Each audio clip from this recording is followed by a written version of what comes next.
Hello guys, तो फिर से आप सभी का एक नए वीडियो में स्वागत है। मैं हूं डॉक्टर किशन और आज हम इस वीडियो में बात करने वाले हैं डिस्मेनोरिया के बारे में। इस वीडियो में हम जानेंगे डिस्मेनोरिया क्या है और इसके साइन एंड सिम्टम्स, इसमें क्या होता है और इसके कोजेस यानी कि क्यों डिस्मेनोरिया होता है और इसका इलाज क्या हो रहेगा, इसके बारे में हम इस वीडियो में बात करने वाले हैं। तो वीडियो को लास्ट तक देखिए, बिना स्किप किए हुए देखिए। और दोस्तों, आपने अभी तक हमारे चैनल को सब्सक्राइब नहीं किया तो जल्दी से जाके सब्सक्राइब कर दे।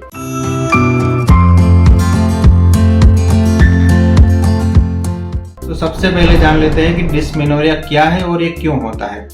तो डिस्मेनोरिया जनरली फीमेल्स में होता है, लड़कियों में होता है। पीरियड्स के दौरान बहुत ज्यादा सीवियर पेन होता है, उसको ही हम डिस्मेनोरिया बोलते हैं। जनरली पीरियड्स के दौरान लड़कियों को, महिलाओं को पेट में, कमर में दर्द तो होता ही है, साथ ही में वीकनेस, मूड चेंजेस जैसे सिम्टम्स देखने को मिलते ही है। लेकिन जिन लोगों को डिस्मेनोरिया होता है उन लोगों को बहुत ज्यादा सीवियर पेन होता है। इसमें महिलाओं को पेट का निचला भाग बहुत ज्यादा सीवियर दर्द करता है और साथ ही में कमर दर्द भी बहुत ज्यादा रहता है और लेग पेन भी रहता है। कुछ केसेस में उल्टी जैसा लगना या उल्टी भी हो जाती है। ये सारे सिम्टम्स डिस्मेनोरिया के हैं। तो अब हम जान लेते हैं कि डिस्मेनोरिया होता क्यों है।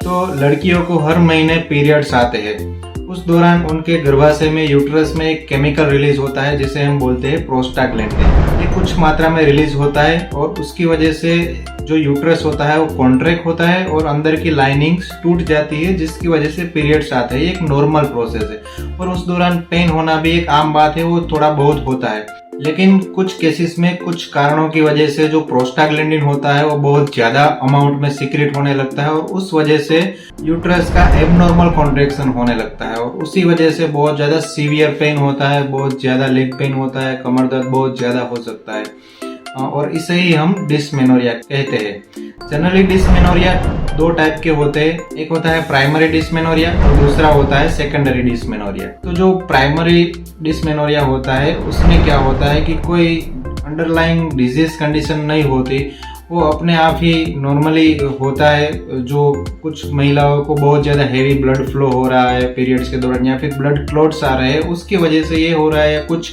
हार्मोनल इनबैलेंस हो गया है शरीर में, जो हार्मोन्स होते हैं उनमें कुछ गड़बड़ी हो जाती है, तो उसकी वजह से सीवियर पेन होता है, तो उसको हम प्राइमरी डिस्मेनोरिया बोलेंगे।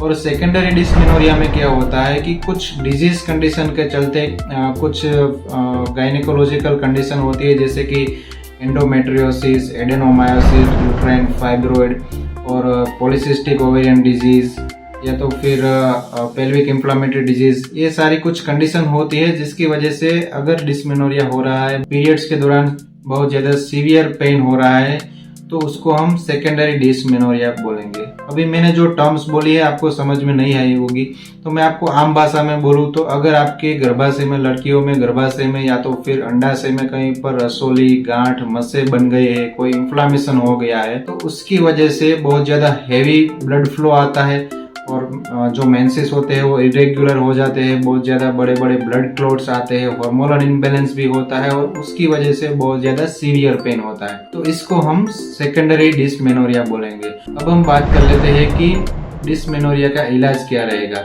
तो अगर आपको सेकेंडरी डिस्मेनोरिया है तो आपको पहले तो डॉक्टर्स को, गायनेकोलॉजिस्ट को दिखाना है, उसके बाद ही वो ट्रीटमेंट देंगे, वही लेना है। अगर आपको प्राइमरी डिस्मेनोरिया है तो ये ट्रीटमेंट काम में आ सकती है। तो जनरली देखा जाता है कि लड़कियों में प्रेगनेंसी के बाद या तो फिर नॉर्मल डिलीवरी के बाद ये डिस्मेनोरिया चला जाता है।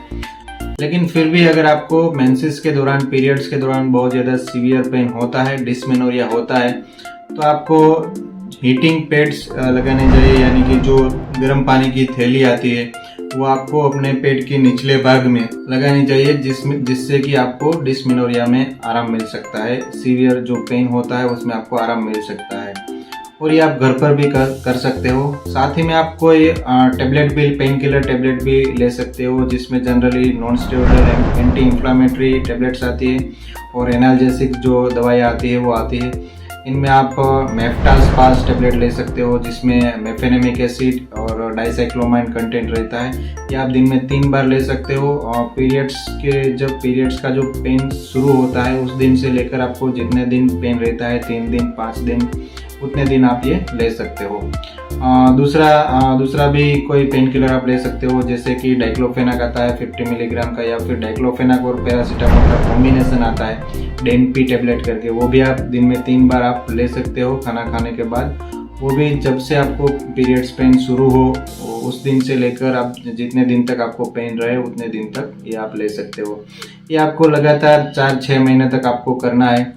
अगर इनसे भी आपको आराम ना मिले तो तुरंत आपको अपने डॉक्टर्स को दिखाना है। आप डॉक्टर्स को दिखाने जाएंगे तो जनरली पहले डॉक्टर्स अंडरलाइन कोज को ढूंढने की कोशिश करेंगे, लेकिन अगर कोई ऐसा डिजीज वगैरह कुछ नहीं है तो डॉक्टर्स आपको हार्मोनल थेरापी प्रिस्क्राइब करेंगे, जिसमें आता है टैबलेट ओवेराल। टैबलेट ओवेराल में लीवोनॉर्जेस्टेरोल और इथाइल एस्ट्राडियोल कंटेंट आता है, जो कि आपको पीरियड्स के 5वें दिन से स्टार्ट करना है और 21 दिन तक आपको वो लेना है। जैसे कि वो टैबलेट 21 दिन की पूरी होगी, वो फिर से आपको 1 या 2 दिन के अंदर आपके पीरियड्स आ जाएंगे, फिर से आपको 5वें दिन से चालू करनी है। ऐसा आपको 6 महीने तक करने के लिए डॉक्टर्स बोल सकते हैं। ऐसा करने से आपका जो डिस्मेनोरिया की कंप्लेन है वो ठीक हो जाएगी। और अगर इनसे भी ठीक नहीं होती तो फर्दर आपको रिपोर्ट्स करवाने पड़ सकते हैं, जैसे कि अल्ट्रासाउंड, सोनोग्राफी, कुछ ब्लड टेस्ट वगैरह देखना पड़ेगा कि एंडोमेट्रियोसिस या फिर कोई और डिजीज कंडीशन है या नहीं है, यूट्राइन फाइब्रोइड वगैरह कुछ है या नहीं है, कुछ पॉलीसिस्टिक ओवेरियन डिजीज वगैरह है या नहीं है, देखना पड़ेगा। मोस्ट ऑफ द केसेस में एंडोमेट्रियोसिस की वजह से ही डिस्मेनोरिया होता है, पीरियड्स बहुत ज़्यादा पेनफुल आते हैं। लेकिन अगर आपको इन ट्रीटमेंट से ठीक ना हो तो आपको तुरंत अपने डॉक्टर्स को, गायनेकोलॉजिस्ट को दिखाना चाहिए। तो होप आपको वीडियो में कुछ इन्फॉर्मेटिव जानने को मिला होगा। अगर वीडियो अच्छी लगी हो तो प्लीज़ वीडियो को लाइक करें, शेयर करें, नीचे कमेंट बॉक्स में कमेंट करें। हमारे इस चैनल पर नए हो तो सब्सक्राइब करें। और दोस्तों, मैं मिलता हूँ अगले वीडियो में, तब तक हेल्दी रहिए, फिट रहिए, मस्त रहिए।